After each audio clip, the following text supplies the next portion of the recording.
my dear friends, my name is Antonia Romaker. Welcome to Series English.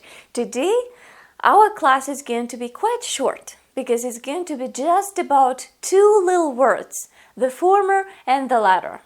Some of my students have no idea what these two mean, and that's why I've decided to devote a class to this topic. So, two little words, but what do they mean? First of all, before I explain to you the meaning, I want to point out that these two are quite formal. So they are official, and you can use them not only in your speech, but also in some formal writing, in your letters, emails, business correspondence, and also you can find them in scientific articles and so on. Also in newspapers, why not? So, quite official, quite formal. But the meaning is quite unusual. Now, let's take a look at an example.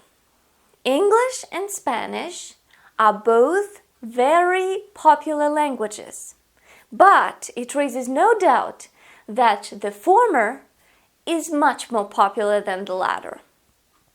The former, the latter.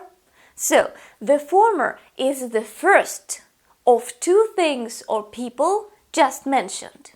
So, English and Spanish. English is the first, and in order not to repeat the word English, I write this little word, the former. This is the first of two things or people just mentioned. The latter, as you might guess, is the second of two things or people just mentioned. So, it's the second of these people or things. It was Spanish. I named Spanish after English, that's why it was the second, and it was the latter. Once again, in order not to repeat, I use this word, the latter. The meaning is very simple, as you might see. Now, I'm going to give you a tiny trick which might help you to remember which means what.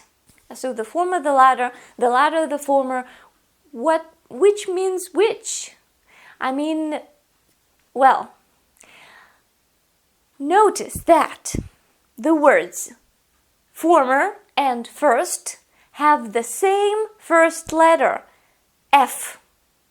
And this is the logic. So, former is the first of two. And latter and last. You can see the logic now, I guess. Also the same first letter, L. Latter, last. Latter is the last of two things mentioned.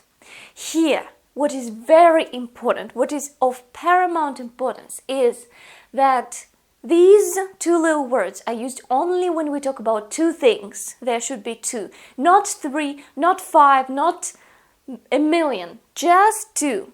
Yeah, and in this case, we can use these two, the former and the latter. Now, another example. I use Facebook and Contact all the time, but I prefer the latter over the former. So it means that I use Contact, the second mentioned social network, much more often than the first, Facebook. Now your job is to create your own example and write it in the comments. I will check it and we'll discuss it. So just try to practice always. When you watch my classes, try to be active and even maybe proactive. Write comments, write examples, create your own examples. And if you have any questions, feel free to write to me. But that's it for today. As I have promised, today we had a very short class, but about a very important issue. So I hope that you found this class useful and you liked it. Then please press the button, like it and share it in different social networks. And I hope to see you soon. Happy English and Russian practice. Bye-bye.